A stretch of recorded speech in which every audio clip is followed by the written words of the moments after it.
आपका फिर से सबका धन्यवाद कि आप समय निकाल कर आए हैं। जितने भी आपने सवाल किए हैं वैलिड सवाल है, आपके डाउट्स, आपकी शंकाएं सब वैलिड ही है। किसी ने कहा कि आप तो पहले सब दल को जिताए हैं तो आप पर भरोसा क्यों करें। कोई कह रहा है कि अरविंद केजरीवाल ठगा है तो अब आपको क्यों फिर से मौका दें। डॉक्टर साहब ने तो पूरा 77 से पूरा हिस्ट्री ही पढ़ के बताया। 77 से ही 47 से तो ज्यादा आप राजनीति का आपको आइडिया नहीं है। मेरे भाई, कम से कम खुशी की बात यह है कि आप में इतनी चेतना बची हुई है, इतना हिम्मत बचा हुआ है कि आप आकर कुछ समाज या अपने विषय में कुछ बोल पा रहे हैं। जनसुराज की सबसे बड़ी ताकत, सफलता यही है कि इतने अपने आप को प्रबुद्ध कहने वाले लोग एक क्वासाई पॉलिटिकल प्लेटफॉर्म पर आकर बैठे हुए हैं। न तो नेता और को तो देख के आप पहले डर के मारे भागते हैं कि चंदा उंदा लेगा, क्या करेगा क्या नहीं करेगा। आप यहाँ आए हुए हैं और इस घबराहट में नहीं है कि आपसे कोई कुछ ले लेगा, और आपकी हिम्मत हो रही है कि आप खड़ा होकर सवाल पूछ रहे हैं। ये जनसुराज की पहली ताकत और सफलता है। आप जितने यहाँ डॉक्टर सज्जन बैठे हुए हैं जिन्होंने पूछा कि स्वास्थ्य व्यवस्था को आप कैसे सुधारिएगा, आप लोगों में कई लोगों को अपने अपने स्वास्थ्य मंत्रियों से भी मिलने का अवसर मिला होगा। उनसे कभी नहीं पूछे होंगे, क्योंकि बिहार सरकार में स्वास्थ्य विभाग का एक ही कार्यक्रम है, पता करो कौन डॉक्टर का सबसे ज्यादा प्रैक्टिस चलता है, उसका ट्रांसफर करो और उससे बदले में पैसा का उपाय करो। लेकिन आप में से किसी भी डॉक्टर ने आज तक ये हिम्मत नहीं की होगी कि जाकर पूछे स्वास्थ्य मंत्री से, जिसको आप वोट दबाते रहे हैं, कि भैया ये आप स्वास्थ्य सुधारने के लिए क्या करेंगे। पीछे सज्जन ने हमसे माल न्यूट्रिशन की भी बात पूछी है, अलग अलग आपने सवाल किया है, तो आप उन सवालों पर आएंगे, एक एक सवाल का जवाब भी देंगे। आपकी हमारी दुर्दशा इसलिए है कि बहुत साल पहले, सैकड़ों साल पहले, जो ग्रीस के बड़े दार्शनिक प्लेटो ने कहा कि if you do not participate in democracy, be ready to be ruled by your inferiors. अगर समाज में, राजनीति में आप भागीदार नहीं बनोगे तो इस बात के लिए तैयार रहो कि कोई मूर्ख आदमी राजा बनकर आप पर शासन करेगा। तो बिहार की जो दुर्दशा है वो इसीलिए है कि आप चाहे डॉक्टर हैं या व्यवसायी, अपने आप को सो कॉल्ड प्रबुद्ध कहने वाले लोगों ने राजनीति और राजनीति करने वाले व्यवस्था से अपने आप को अलग कर लिया है। और आप सोच रहे हैं कि जो आदमी शराब का व्यापार करता है, जो बालू माफिया है, वो आकर बढ़िया स्वास्थ्य व्यवस्था काहे नहीं बना रहा है। ये कोई रॉकेट साइंस नहीं है मेरे भाई। आप बालू माफिया को स्वास्थ्य मंत्री बनाओगे तो उससे स्वास्थ्य व्यवस्था नहीं सुधरेगा। तो अगर आप गलत आदमी का चुनाव करेंगे तो गलत ही होगा। अब मैं शुरुआत करूंगा भाई साहब के सवाल से, क्योंकि इन्होंने वो व्यक्तिगत एक सवाल उठाया है कि आप अब बहुत बड़े ज्ञानी बन रहे हैं, आप ही तो इन लोगों को बढ़ाए। ठीक तो बात है मेरे भाई, हमको आप बहुत ज्यादा क्रेडिट दे रहे हैं। कोई किसी को बना नहीं सकता है। हाँ, ये जरूर बात है कि पिछले 10 बरस में इनमें से कई नेताओं को, दलों को बढ़ाने में हमने कंधा लगाया है। नीतीश कुमार को हमने नहीं बनाया है, लेकिन नीतीश कुमार का जब दुर्दिन हुआ था तो उनको जिताने में मदद की थी, तो वो उसका उतना दोष हमारा है। लेकिन आप यहाँ आज क्यों आए? आप प्रशांत किशोर को सुनने नहीं आए, आप किसी साधारण डॉक्टर के लड़के को सुनने नहीं आए हैं। आप यहाँ इसलिए भी नहीं आए हैं कि हम 2 बरस से पैदल चल रहे हैं। हम 20 बरस पैदल चलेंगे तो एक डॉक्टर अपना 1 मिनट समय नहीं छोड़ेगा। आप इसलिए आए हैं कि 10 बरस हमने वो काम किया है, समाज में लोगों को पता है कि ये आदमी अच्छा है, खराब है, इस आदमी को राजनीति का समझ है। अगर पैदल चल रहा है तो कुछ न कुछ सोचिए कि चल रहा होगा। ये अपने आप को बड़ा मत बनाइए, अपने आप को पेडेस्टल पर मत बैठाइए। हम जब पैदल चलते हैं, लोग दुकान में, दलान में बैठ के हंसता है, क्या ही चलने से कुछ होगा बिहार में। फिर भी हमारे पास आता है, इसलिए आता है कि उसको डर है कि ये प्रशांत किशोर चल रहा है। और वो डर इसलिए है कि 10 बरस हमने वो काम किया है जो आप कह रहे हैं। मैं इसका रेफरेंस क्यों दे रहा हूं? क्योंकि मैं किसी मुख्यमंत्री का लड़का नहीं हूं, मैं किसी प्रधानमंत्री का लड़का नहीं हूं, मैं एक साधारण डॉक्टर का लड़का हूं और मेरा काम ही मेरा पहचान है। वो काम किए हैं तब आज हमको सुनने आए हैं। हम आपको ज्ञान देंगे कि कैसे चुनाव होगा, आप सुनिएगा। अगर हमने 10 बरस वो काम नहीं किया होता आप वो बात नहीं सुनते।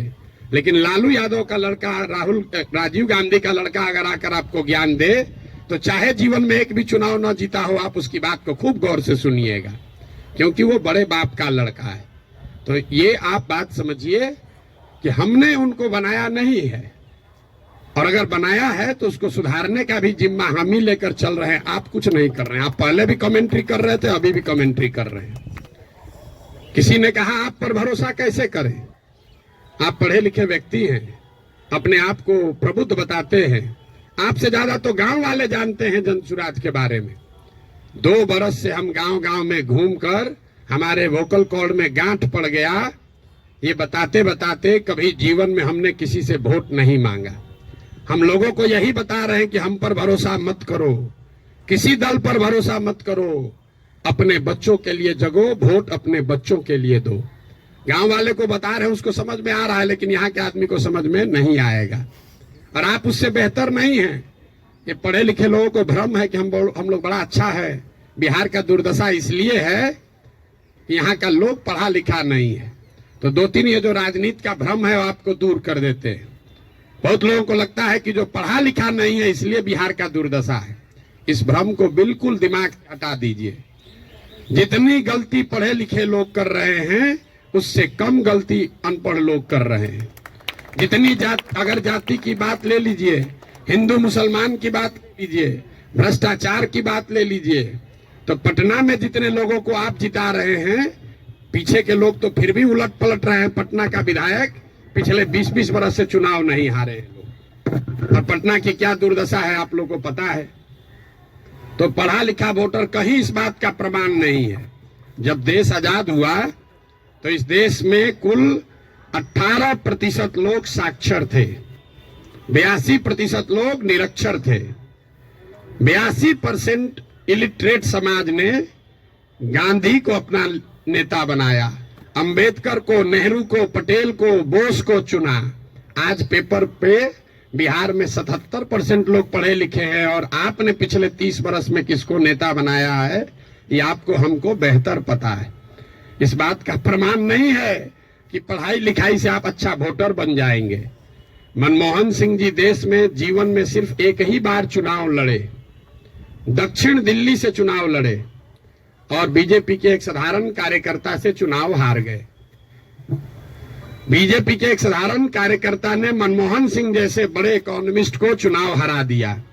और वो चुनाव झंझारपुर से नहीं लड़े, वो चुनाव मधुबनी से नहीं लड़े, बिहार से नहीं लड़े कि जाति पर सब वोट पड़ता है। दक्षिण दिल्ली के उस लोकसभा से लड़े जहां पर सबसे ज्यादा पढ़े लिखे, सबसे ज्यादा high capita per capita income वाले लोग वोटर हैं। उन्होंने मनमोहन सिंह जैसे बड़े इकोनॉमिस्ट को छोड़कर एक साधारण कार्यकर्ता को चुना। इसका कोई प्रमाण नहीं है। हम लोग घर में कहते हैं कि हमारी दादी पढ़ी लिखी नहीं थी लेकिन बड़ा समझदार थी। लड़का पढ़ लिख गया है लेकिन बड़ा लंपट है। आप पढ़े लिखे होकर भी बहुत बड़े बेवकूफ हो सकते हैं, और नहीं पढ़ा लिखा व्यक्ति भी बहुत समझदार हो सकता है। इसका मतलब ये नहीं है कि पढ़ाई की महत्ता नहीं है। पढ़ाई सिर्फ आपको इतना ही करता है कि आप इंफॉर्मेशन को प्रोसेस करने की आपकी क्षमता बढ़ जाती है, उसको आर्टिकुलेट करके प्रेजेंट करने की आपकी क्षमता बढ़ जाती है। आपकी प्रोसेस, आप उससे बहुत वाइज हो जाएंगे, ऐसी बात नहीं है। दूसरा जो भ्रम आपने बताया, बिहार में तो सब वोट जाते पर पड़ता है, भाई साहब ने बताया, आपने उसका काउंटर भी किया। लेकिन ये सबसे ज्यादा पूछे जाने वाला सवाल है। पिछले 2 बरस से हर आदमी, हर सभा, हर मीटिंग में ये कोई ना कोई जरूर पूछता है, भैया सब तो ठीक है, जाति से कैसे निपटिएगा। तो पहली बात तो ये समझिए कि जाति जो है वो सिर्फ बिहार की सच्चाई नहीं है, जाति पूरे भारत की सच्चाई है, यहाँ के समाज की सच्चाई है। जाति की महत्ता जितनी बिहार में है, इतनी ही आंध्र प्रदेश में है, इतना ही कर्नाटक में है, इतना ही गुजरात में है, इतना ही यूपी में है। आप में से कोई भी ऐसा आदमी नहीं है यहाँ जो उन राज्यों में जाकर राजनीति किया है या वहां चुनाव लड़ाया है। आप हमको बताइए, वोका लिग्गा और लिंगायत अगर कर्नाटक में नहीं है तो क्या बिहार में है? पटेल और क्षत्रिय अगर गुजरात में नहीं है तो क्या बिहार में है? कहाँ जाति नहीं है? जाति हर जगह है। और जाति, ये आपको हमको हमारे दिमाग में ये बैठा दिया गया है कि बिहार में सब चीज जाति पर ही होता है। इस चीज को एग्जामिन कीजिए कि क्या बिहार में सब लोग वोट जाति पर देते हैं। तथ्य पर जाइए, दैनिक जागरण पर लेख पढ़कर दिमाग मत बनाइए। हम आपको 4 उदाहरण अभी देंगे। आगे क्या होगा छोड़ दीजिए, पीछे क्या हुआ है वो बताते हैं, आपको अपने आंख खुलेगा। 1984 में बिहार में कांग्रेस को बहुत बड़ी सफलता मिली थी। करीब करीब उस समय बिहार झारखंड जो एक साथ था, 54 में 53 सांसद कांग्रेस के जीते थे। यहां बैठे जितने साथी हैं उनसे पूछूंगा उस समय कांग्रेस को कैसे वोट पड़ गया। राजीव गांधी के जाति के बहुत लोग तो नहीं रहते हैं बिहार में, तो आप बताएंगे कि वोट राजीव गांधी को नहीं पड़ा, वो तो इंदिरा गांधी की मृत्यु हुई। उस मृत्यु से जो सहानुभूति की लहर बनी, उसमें जाति पाति छोड़कर सबने कांग्रेस को वोट दिया। सब लोग मुड़ी हिला रहा है, उसको लिख लीजिए। फिर पूछेंगे 1989 में इसी बिहार में क्या हुआ, बीपी सिंह जी के नेतृत्व में कैसे पूरा जनता दल बिहार जीत गया। आप में से ज्यादातर लोग बताएंगे कि जनता दल को वोट नहीं पड़ा, वोट उस समय पड़ा बोफोर्स के नाम पर। बहुत बड़ा एक माहौल बन गया था भ्रष्टाचार के खिलाफ। लोगों ने कहा राजा नहीं फकीर है, देश का तकदीर है। सब ने जाकर बीपी सिंह को वोट दिया। इसको भी नोट कर लीजिए। फिर आपसे पूछेंगे 2014 में क्या हुआ, मोदी जीत गए, भाजपा कैसे जीत गया बिहार में? तो आप कहेंगे भाजपा का तो कोई ताकत ही नहीं था। वोट भाजपा को नहीं पड़ा, मोदी को पड़ा। मोदी के नाम पर ऐसी लहर बन गई कि समाज के हर वर्ग ने जाकर मोदी को वोट दिया। फिर आपसे पूछेंगे 2019 में क्या हुआ, तो लोग बताएंगे यहाँ राजनीति तो सब बात करता है कि भैया एकदम कांटे का मुकाबला था। ये जो पुलवामा हुआ ना, उसके बाद समझिए कि हर जात का आदमी जाकर मोदी को ही वोट दे दिया। इन चारों चुनावों को आप कागज में लिख लीजिए। 84 एक घटना है, किसी बड़े नेता की मृत्यु और उससे उपजी हुई सहानुभूति की लहर।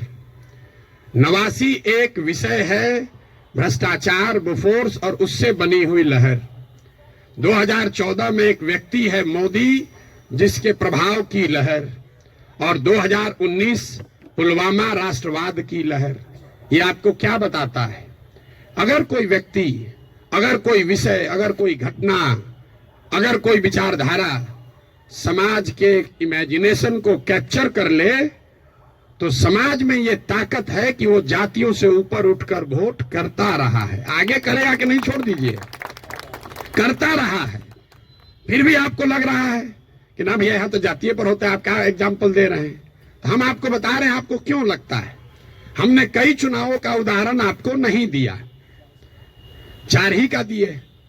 उन चुनाव में क्या हुआ, जब लड़ने वाला व्यक्ति या चुनाव, उसमें कोई ऐसी बड़ी घटना ना हो, कोई नया विकल्प ना हो, कोई चेहरा ना हो, कोई विषय ना हो, दोनों लड़ने वाले एक ही जैसे दिख रहे हैं, तो समाज भी कहता है भैया दोनों तो एक जैसा है, चलो अपने जाते को दे देते हैं।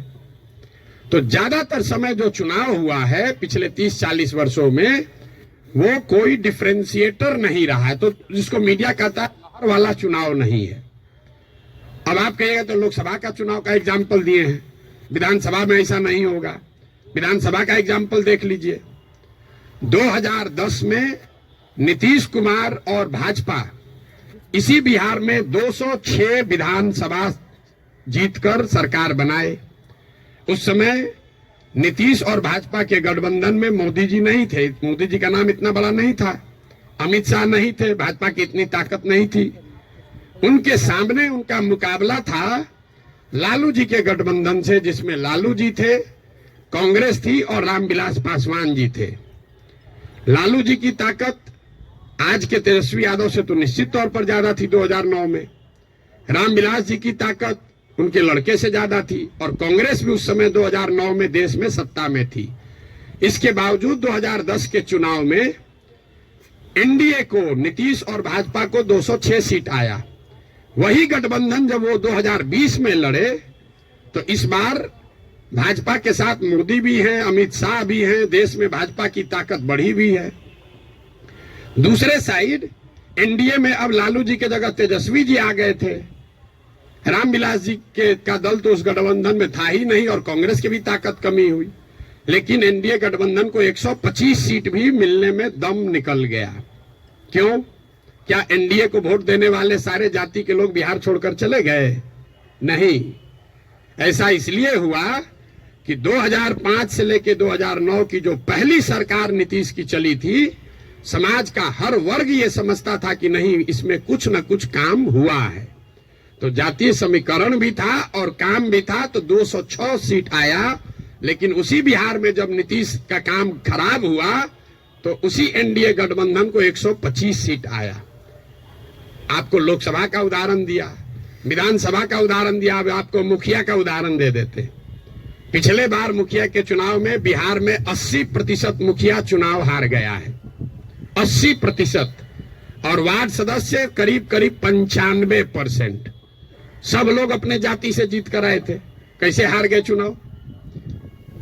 ये भ्रम मत पालिए कि जाति से ही सब होता है। अगर सिर्फ जाति से, फिर कहेगा भैया कैसे आप हो सकता है? बिहार में नीतीश कुमार के जाति के कितने लोग रहते हैं? 2-2.5% रहते होंगे। लालू जी के जाति के कितने लोग रहते हैं? 15% लोग रहते हैं। आप पूरे भारतवर्ष में जो कहीं भी जहां भी मुख्यमंत्री है, आंख बंद करके जाके देख लीजिएगा, कोई भी ऐसा आदमी किसी राज्य में मुख्यमंत्री नहीं है जो वहां के जाति की, जिसके जाति की संख्या सबसे ज्यादा है। ये उल्टा चलता है। ये आपको हमको लगता है कि जिसका जाति संख्या ज्यादा रहेगा मुख्यमंत्री बन जाएगा। जिसकी जाति की संख्या सबसे ज्यादा हो, उस जाति के आदमी को वो राज्य जीतना करीब करीब इम्पॉसिबल है, नहीं जीत सकता है। क्योंकि उस जाति से दूसरे समाज के लोग डरते हैं। वो सोचता है ये आएगा तो सब कब्जा कर